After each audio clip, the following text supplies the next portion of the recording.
सांग से कर चंद्रमा चिदंबरा आज तो सांग से कर चंद्रमा चिदंबरा कोटि कोटि प्रणाम शंभो कोटि नमन दिगंबरा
हिमालय की पुत्री पार्वती होकर के जन्मी, घोर तपस्या करके बाबा भोलेनाथ से विवाह हुआ।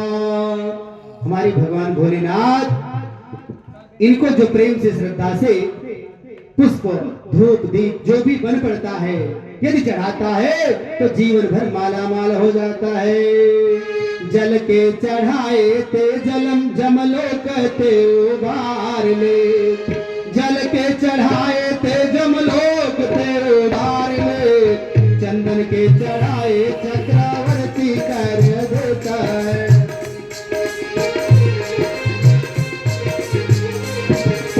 ये जल के चढ़ाए ते जमलोक ते उबार ले, चंदन के चढ़ाए चक्रवर्ती कर देता है।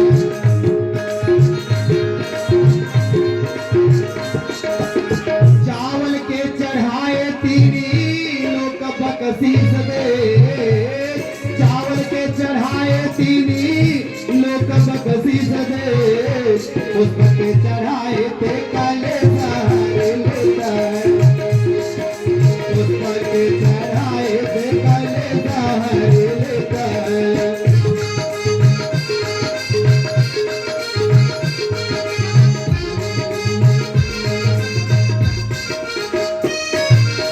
बेल पत्र के चढ़ाए ते अपन जन करिले,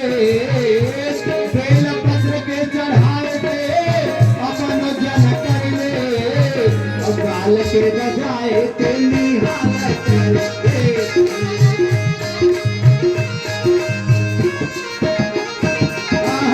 ढोल के बजाए ते निहाल कर देता है। भगवान के पार्वती के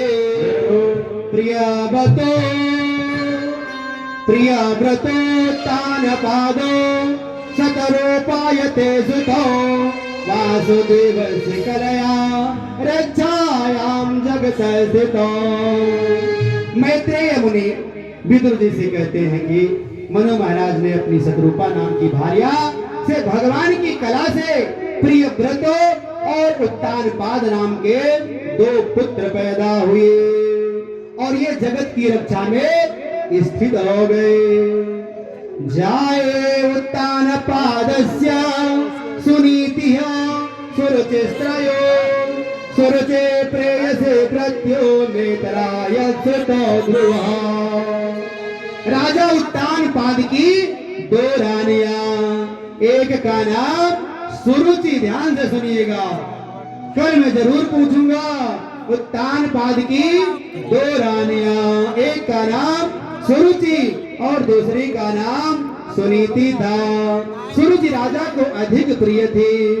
भाइयों, करे बेईमान दुनिया में लाखों हैं, उनसे तुमने करे उनमें से तुमने भी अगर बेईमानी करके उसी पंक्ति में अपने आप को खड़ा कर दिया तो हमारी तुम्हारी ईमानदार व्यक्ति लाखों में भले ही एक हो, परंतु उसकी प्रतिष्ठा होती है और उसका एक अलग ही स्वरूप समझ में आता है। लोग वर्षों तक उस ईमानदार व्यक्ति को याद करते हैं। बहुत लंबी उम्र होनी बहुत जरूरी नहीं है। लिखा है कीर्तिर्यस्य जीवितः स जीवतः, जिसकी कीर्ति ही जीवित है वही जीवित है। करे मानव की कीर्ति है जब तक तब तक उसकी पहचान है और तब तक इस धरातल पर वह जीवित रहता है। शरीर तो कुछ ही वर्षों का है, पर कीर्तिमान लोग हमेशा के लिए अमृत को प्राप्त कर लेते हैं। जैसे सुनीति के पुत्र ध्रुव को आज भी लोग जानते हैं। उत्तर दिशा में विवाह के समय पंडित जी महाराज जब 7 वचन कहवाते हैं, पुत्र की तरफ से बोलते हैं, कहते हैं उत्तर की तरफ बेटा देख लो, यह ध्रुव तारा भी स्थिर हो करके तुम्हारे विवाह की साक्षी दे रहा है। एक बार ध्रुव जी महाराज अपने पिता से मिलने के लिए, 5 वर्ष के हैं, अपने पिता से मिलने के लिए चले गए। पिता उनके सिंहासन पर बैठे हुए हैं। ध्रुव पहुंच करके पिता को प्रणाम किए। पिता ले करके ध्रुव को अपनी गोद में बिठा लिया। परंतु सौतेली मां सुरुचि, सुरुचि का मतलब ही होता है सुंदर रुचि वाली, सुनीति सुंदर नीतियों वाली। कह रहे सुरुचि ने जब देखा कि ध्रुव पिता की गोद में बैठा है, ऐसा उसे बर्दाश्त नहीं हुआ। वो पहुंच करके हाथ पकड़ करके नीचे उतार दिया। अरे बेटा ध्रुव, तू भले ही राजा का बेटा है, तो क्या हुआ, जब तक तुम मेरी कोख से नहीं पैदा होगा दूसरा जन्म लेकर के, तब तक तुम इस सिंहासन पर नहीं बैठ सकते। इसलिए इस जन्म में तो यह मनोरथ तेरा दुर्लभ है। दोबारा कभी यहाँ आने की कोशिश मत करना। यह सिंहासन, ये आसन मेरे पुत्र का है। अस कही बाह पकड़ ध्रुव के,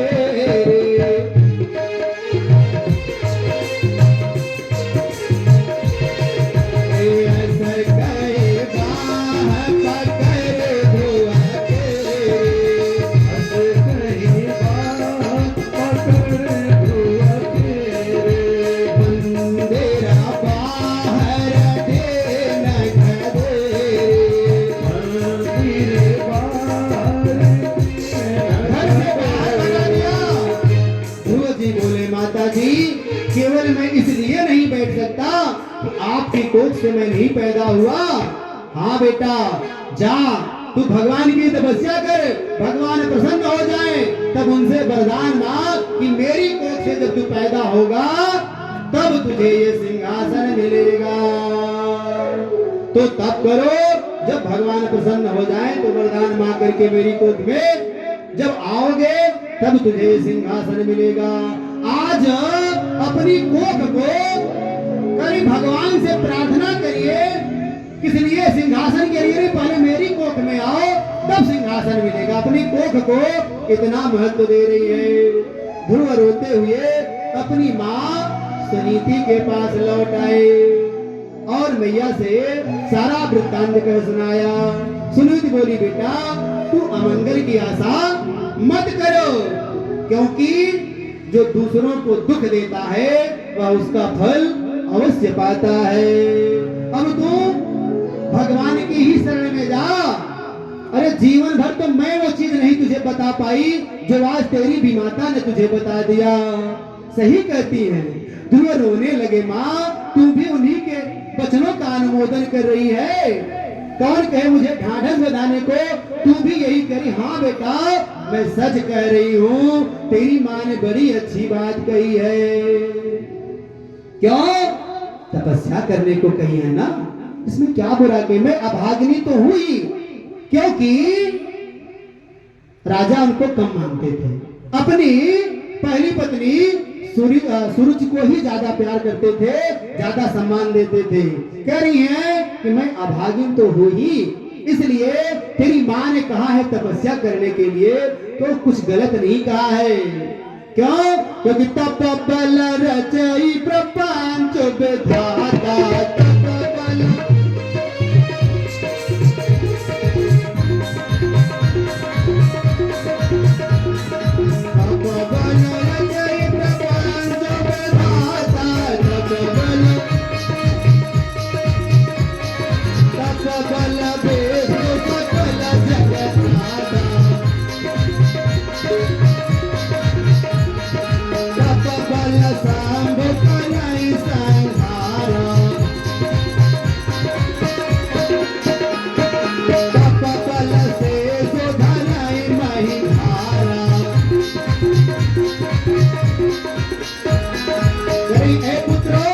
भगवान कमल नयन के सिवाय तुम्हारे दुख को दूर करने वाला और कोई नहीं है। सूरज को अभिमान हो गया, इसी कारण अब वह सील और संतोष नाम की चीज उसके हृदय में नहीं रह गई है। कहा गया है ज्ञान गरीबी गुण धर्म और नरम बचन निर्मेश, तुलसी कबहु न छाड़िए सत्यशील संतोष। कबीरा नौका काट के और खड़ी बिरानी धार, केवट सो परिचय नहीं कैसे उतरे पार, कैसे उतरे पार। ए बेटा वैसे तो तुम्हारी माता तुझे वो चीज बता दी है जिसे कि मैंने तुझे आज तक नहीं बता पाई। तो तब करो, ईश्वर जब प्रसन्न होंगे तो तुम्हारी सारी मनोकामना स्वतः पूर्ण हो जाएगी। बच्चों को बचपन से ही धर्म की शिक्षा देनी चाहिए। 5 साल की उम्र है ध्रुव महाराज, मैया कह रही है आलस कबहु न कीजिए, आलस अरि समझान। बचपन से ही बच्चों को आदत दिलाई आलस से मत करो। आज के बच्चे 9-9 बजे तक सो रहे हैं, आराम से उठ रहे हैं। मैया और पापा भी कह रहे हैं ठीक है अभी बेटा सो रहा है, सो लेने दो। अरे 11 बजे रतिया तक तो मोबाइल चला रहा था, सो लेने दो, नींद नहीं पूरी होगी तो क्या करेगा महाराज। आलस कबहु न कीजिए, आलस अरि समझान। और आलस ते विद्या घटे, बल बुद्धि की हो हान। करे अगर तुम ठान लो बेटा, ध्रुव को बल दे रही हैं, साहस दे रही हैं। बेटा अगर तुम ठान लो तो तारे गगन से तोड़ सकते हो, अगर तुम ठान लो तूफान का मुंह मोड़ सकते हो। बेटा तुम्हारे अंदर वो शक्ति है, यदि तुम तपस्या करोगे तो मनचाहा भगवान से वरदान पा सकते हो। ध्रुव माता की बातों को मान करके मैया का प्रणाम करते हैं और माँ की आज्ञा लेकर के जंगल की तरफ निकल जाते हैं तपस्या करने के लिए। घर में पता चला कि ध्रुव जी चले गए जंगल में, सभी लोग ढूंढना शुरू कर दिए। पिताजी भी दौड़ते दौड़ते पीछा कर रहे हैं, ध्रुव कहाँ चला, बेटा लौटा, बेटा लौटा। बहुत प्रकार से पिताजी मनाने लगे। ध्रुव जी बोले, पिताजी अब मैं लौटने वाला नहीं हूँ। क्यों? माता ने जब गोद से, अभी आपके गोद में मैं बैठा था और मैया ने खींच कर उतार दिया। माता ने जब गोद से और तीनों मोही उतार, और तब ही क्यों न संभारे मोह करत अब हार, तब ही क्यों न संभारे करे हैं। अब तो ध्रुव का मेरा एक संकल्प, दर्शन ही एकमात्र विकल्प है। मेरा लक्ष्य है कि जब तक हरि के दर्शन न पाइयो तब तक आकर के मुंह न दिखाइयो पिताजी, अब मैं वापस आने वाला नहीं हूँ। ध्रुव सब कुछ छोड़ करो भगवान की प्राप्ति करने के लिए निकल गए। ईश्वर की प्रेरणा से नारद जी ध्रुव के पास आकर के बोले, बेटा ध्रुव तुम किसके पुत्र हो और इस निर्जन वन में कहां जा रहे हो अकेले? ध्रुव ने सारा वृत्तांत कर सुनाया। नारद जी बोले, ए बालको, जंगल में जंगली जानवर तुझे खा ले जाएंगे। एक बार पुनः हम आप लोगों से बताना चाहेंगे, अवगत कराना चाहेंगे। राम नरेश प्रजापति ये